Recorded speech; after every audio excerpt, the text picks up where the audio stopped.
Smoking. It's one of those habits that feels like it's everywhere, doesn't it? Affecting millions and, well, it reaches way beyond the person actually smoking. That's absolutely right. It impacts families, communities, our environment even. It's pervasive. So in this deep dive, we're going to get into that, the really significant effects of smoking. Mm-hmm.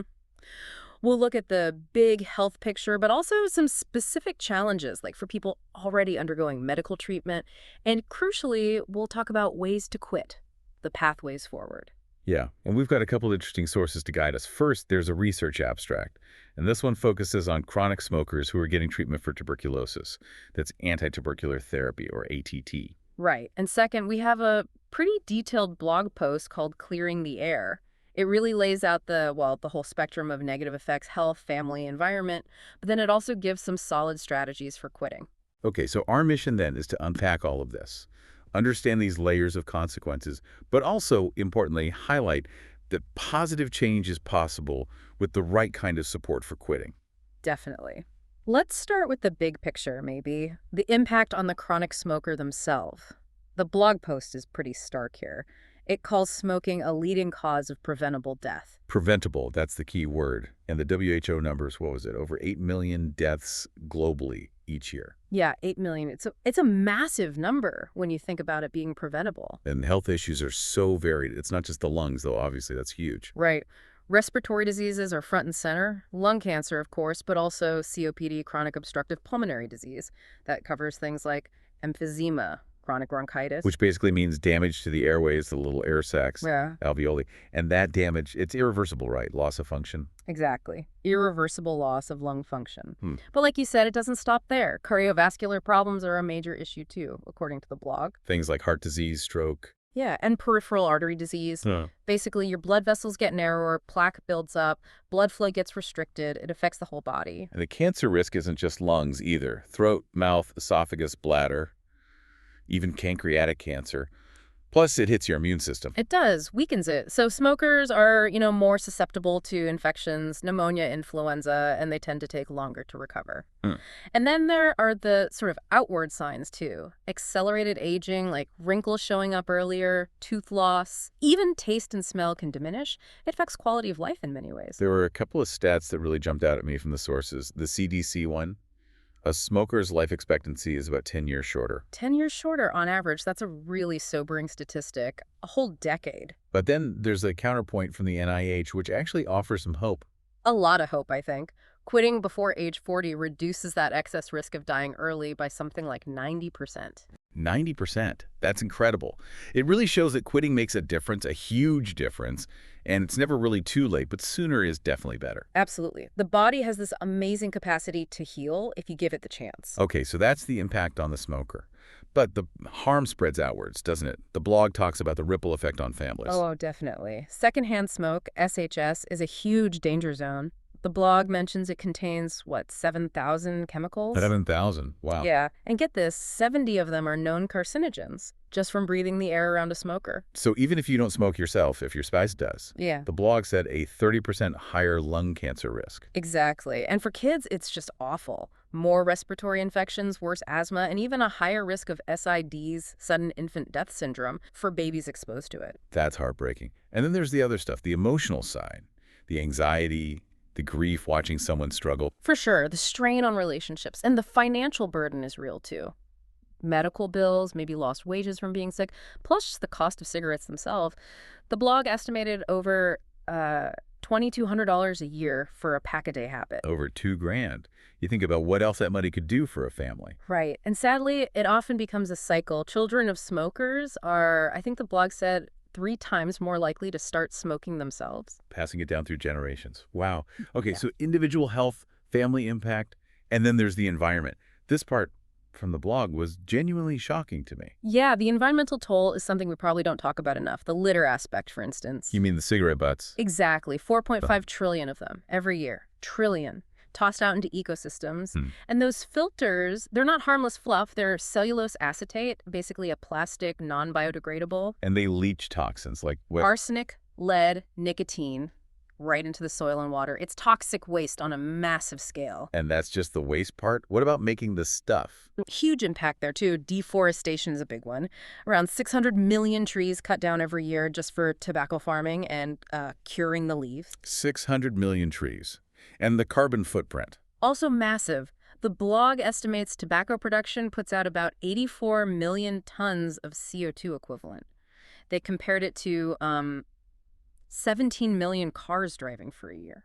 That really puts it in perspective. Yeah. And discarded butts causing wildfires. Yeah, apparently responsible for 7 to 10% of wildfires globally, destroying habitats, releasing even more carbon. And I remember that stat about beach cleanups. Oh, the Ocean Conservancy one, yeah. Cigarette butts make up 30 to 40% of all the litter collected in coastal cleanups. It's the single most common type of litter found. Just staggering. Okay, so the scale of the problem is immense. Let's maybe narrow the focus now to that research abstract you mentioned, the one about smoking and tuberculosis. Right. So this study looked at a specific situation where smoking creates extra challenges. The abstract points out that smoking is common in some groups, like tribal populations in India, and it really complicates things for patients on anti-tubercular therapy, ATT. Okay, so what did the study actually try to find out? It had two main goals, really. First, to see how chronic smoking affected the results, the outcomes of the TB treatment itself. And second, to see if efforts to help these patients quit smoking during their treatment actually worked. Makes sense. And how did they do it? Who was in the study? They studied 100 patients. All were over 40, had been smoking for at least 10 years, and were starting the standard first-line TB drug combo, the HRZE regimen. And importantly, they all agreed to go to smoking cessation clinics. So they were actively encouraged and referred for help with quitting while getting their TB meds. Exactly. They were motivated and supported. It's also worth noting the group was mostly men, 80% men, 20% women. Yeah. So what were the results? Did the TB treatment work despite the smoking history? This is actually pretty striking. Treatment completion was incredibly high, 99%. Almost everyone finished the full 6 months of ATT. 99%. Yeah. That's really good news. It shows that even for long-term smokers, successful TB treatment is definitely possible. Absolutely. A key takeaway. And mortality was very low, too. Just 1% died during the study period. Only 1% had side effects so bad they had to stop ATT completely. Okay. But were there adjustments needed? Yes, about 8% needed what they called a modified hepatosafe regimen, likely meaning drugs easier on the liver because of reactions. So treatment generally continued, but not always without bumps. Right. So high completion, low mortality. Mm-hmm. But what about side effects generally? Did the smokers struggle more during treatment? Ah, yes. This is where you see the challenge. Despite the high completion rate, the study found a very high frequency of adverse drug reactions, ADRs. Even if they weren't treatment stopping, they were common. How common? What kind of things were happening? Oh, the numbers are quite high. Let's see. Gastritis, like stomach issues, 90% reported that. Generalized weakness, pretty much everyone, 99%. Nausea was 70%. Wow. Yeah. Evening rise of fever, 68%. Difficulty breathing with exertion dyspnoea, that was 66%. Itching, 40%. And tingling or numbness, about 10%. Those percentages are incredibly high. It paints a picture of, well, a really tough daily experience just getting through the treatment, even if they ultimately completed it. It really does. It highlights the burden these patients carry. But there was that other finding, the one about quitting. Right, the cessation efforts. What happened there? This was really encouraging. Of those patients who were actively motivated and referred to the cessation clinics, 35% successfully quit smoking during their TB therapy. 35%. That's actually amazing. Think about you're battling TB, dealing with all those side effects we just listed, and still, over a third managed to quit smoking with support. It's a powerful result. It really shows that targeted intervention and support can work, even when people are facing significant health crises. Oh, and the study also mentioned everyone got pulmonary rehabilitation too, which likely helped manage their breathing alongside everything else. That makes sense. Okay, so connecting that 35% success rate in the TB study, it links really nicely to the strategies in the Clearing the Air blog post, doesn't it? It shows these aren't just theories. Quitting is doable with the right approach. Exactly. The blog provides a kind of roadmap. It starts with the basics, education and awareness, making sure people understand the immediate benefits of quitting, like better circulation pretty quickly, and the huge long-term wins, like lower cancer risk over time. And then it gets into the practical support systems. Nicotine replacement therapy, NRT, is a big one, right? Patches, gums, lozenges, things to manage the physical cravings. Yep. And medications too, like varenicline or bupropion. The blog stresses, quite rightly, that you need to talk to a doctor about these, but they can really help reduce cravings and withdrawal. And support isn't just about meds or NRT. Counseling is key. Absolutely. Things like quit lines, that 1-800-QUIT now number is mentioned, support groups where you connect with others going through it, and cognitive behavioral therapy, CBT, which helps you identify your triggers and find new ways to cope. The blog also mentioned digital tools like apps. Yeah, apps like Smoke Free or Quit Guide. They can help you track your progress, offer tips, keep you motivated. And simple lifestyle adjustments are important too. Avoiding situations that trigger cravings, getting some exercise, using mindfulness to handle stress. Finding new habits, basically. Yeah. And the blog mentioned celebrating the small wins. Positive reinforcement, yeah, acknowledging milestones like getting through the first 24 hours or a week or a month, smoke-free. It helps build momentum. There was also that myth-buster bit in the blog that felt really important. Oh, yeah. Quitting at any age adds years to life and improves quality of life. It's never too late to benefit. That's such a vital message. Definitely. And the blog really shone a light on the role of pulmonologists, the lung specialists, in this whole process. They play a crucial role. They have the tools, spirometry to test lung function, CT scans, blood tests, to actually assess the damage smoking has done. And then they can build a plan tailored to you, right? Combining the NRT, maybe meds, behavioral strategies. Exactly. And they're not just focused on quitting.